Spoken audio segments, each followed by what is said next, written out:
नमस्कार दोस्तों, स्वागत है आपका और आपके साथ मैं हूँ आशिमा त्यागी। दोस्तों सोचिए जरा, जब चुनाव से ठीक कुछ घंटे पहले जब बिहार की जनता वोट डालने की तैयारी में थी, तभी तभी एक ऐसा खुलासा हुआ जिसने नीतीश कुमार, नरेंद्र मोदी और अडानी तीनों के साफ सुथरे शासन के दावों की धज्जियां उड़ाकर रख दी। जी हाँ, घोटाले का आंकड़ा कोई छोटा मोटा नहीं, पूरे 62,000 करोड़ रुपए का है। और सबसे हैरान करने वाली बात ये कि इस भ्रष्टाचार के आरोप किसी विपक्षी नेता ने नहीं, बल्कि खुद बीजेपी के वरिष्ठ नेता और पूर्व केंद्रीय ऊर्जा मंत्री आर.के. सिंह ने लगाए हैं। यानी अब इस बार घोटाले की जो पोल है, किसी कांग्रेस या विपक्षी नेता ने नहीं खोली, बल्कि घर के ही एक सदस्य ने एनडीए की चूल्हे हिला दी है। दोस्तों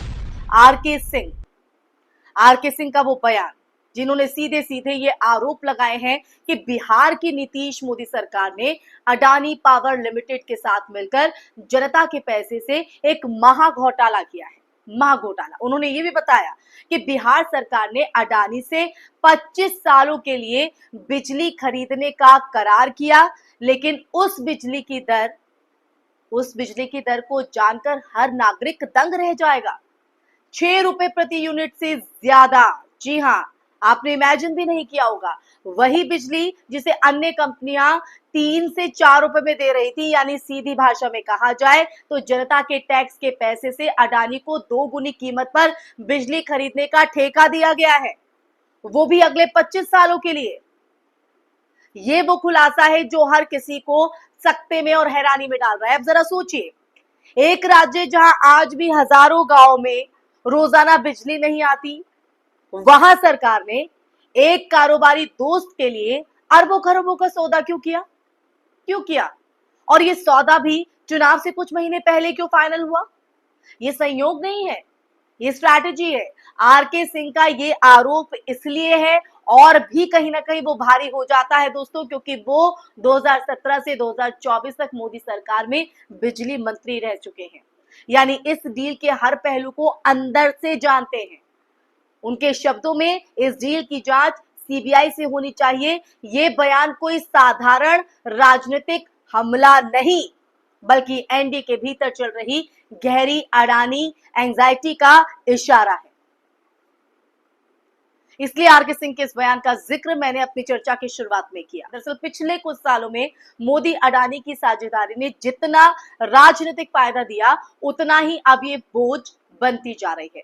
अडानी पर पहले ही हिंडनबर्ग रिपोर्ट ने गंभीर वित्तीय हेरफेर के आरोप लगाए थे दोस्तों। फिर भी मोदी सरकार ने हर प्रोजेक्ट, हर सेक्टर, बंदरगाह से लेकर एयरपोर्ट और अब बिजली तक अडानी के हवाले किया है। और अब वही नीति बिहार में बीजेपी जेडीयू गठबंधन के लिए चुनावी सिरदर्द बन गई है। समझ रहे हैं आप? चुनावी सिरदर्द। बिहार की राजनीति की बात करें तो बिहार की राजनीति में ये पहला मौका है दोस्तों, जब एक सत्ताधारी गठबंधन के अंदर से ही इतनी बड़ी रिश्वतखोरी की बात बाहर आई। आर के सिंह का बयान अगर देखा जाए तो ये बयान आने के बाद विपक्षी दलों ने इसे अडानी एनर्जी स्कैम नाम दिया है।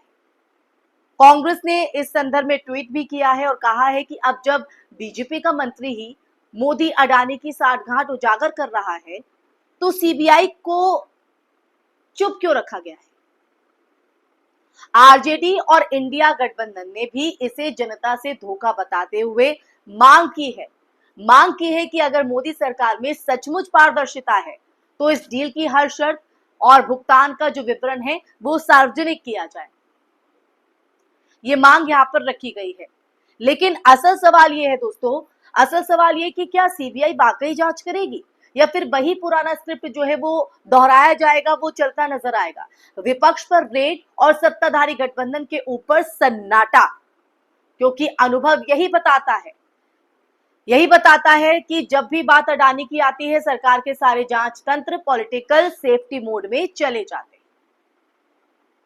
यही तो होता है और यही वजह है कि आप और हम ऐसे मुद्दे लेकर चर्चा के लिए मजबूर हो जाते हैं। ये मामला केवल एक घोटाले का नहीं है दोस्तों, बल्कि सिस्टमैटिक अगर देखा जाए तो करप्शन का प्रतीक है, जहां सत्ता और पूंजी ने मिलकर लोकतंत्र को बाजार बना दिया है। बिजली जैसी बुनियादी जरूरत जो आम जनता के अधिकार से जुड़ी है, उसे भी अब कॉर्पोरेट मुनाफे का जरिया जो है वो बना दिया गया है। जनता से वसूले जाने वाली बिजली बिल में हर महीने जो अतिरिक्त पैसा जाता है वो दरअसल अडानी जैसी कंपनियों की जेब में भरा जा रहा है। और जब ये सौदा 25 साल के लिए है तो सोचिए कि अगली 2 पीढ़ियां तक बिहार के नागरिक इस भ्रष्ट सौदे का खामियाजा भुगतेंगे। यही विडंबना है और यही सोचनी है भी। अब जब एनडीए के भीतर ही ये बम फूट चुका है तो सवाल उठना लाजमी है, क्या ये डबल इंजन सरकार जनता की भलाई के लिए बनी थी या कॉर्पोरेट इंजन के लिए? नीतीश कुमार जो अक्सर सुशासन बाबू कहलाते थे, जिन्हें सुशासन बाबू के नाम का एक टैग दिया गया था, अब इस आरोप के बाद क्या बचाव कर पाएंगे? और मोदी जी जो मंचों से भ्रष्टाचार मुक्त भारत का नारा लगाते हैं, क्या अब अडानी डील पर जवाब देंगे या दे पाएंगे?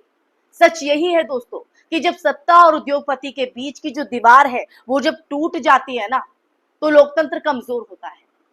और जब भ्रष्टाचार की पोल सत्ता के अपने ही लोग खोलने लगे तो आप समझ लीजिए कि सड़ान बहुत गहरी है। बिहार की इस डील ने ये साफ कर दिया है दोस्तों, साफ कर दिया है कि अडानी मॉडल ऑफ डेवलपमेंट दरअसल अडानी मॉडल ऑफ डिपेंडेंसी है, जहां सरकारें जनता की नहीं बल्कि अपने उद्योगपति दोस्तों के लिए काम करती है। उन्हें जनता से कोई सरोकार नहीं।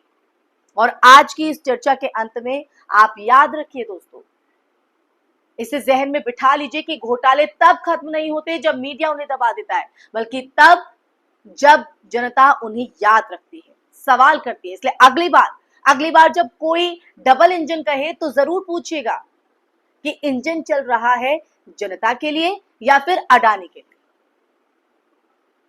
इसी सवाल के साथ इस चर्चा में फिलहाल के लिए बस इतना ही। ये चर्चा आपको कैसी लगी? ये चर्चा सुनने के बाद आपके जहन में क्या सवाल हैं और उन सवालों के जवाब आप किस तरह से देखते हैं? कमेंट बॉक्स में कमेंट करके जरूर बताइएगा दोस्तों। इस वीडियो को ज्यादा से ज्यादा शेयर भी कीजिए। फिर हाजिर होंगे एक ऐसे ही मुद्दे के साथ। तब तक के लिए अपना ख्याल रखिए। जय हिंद, जय भारत, नमस्कार।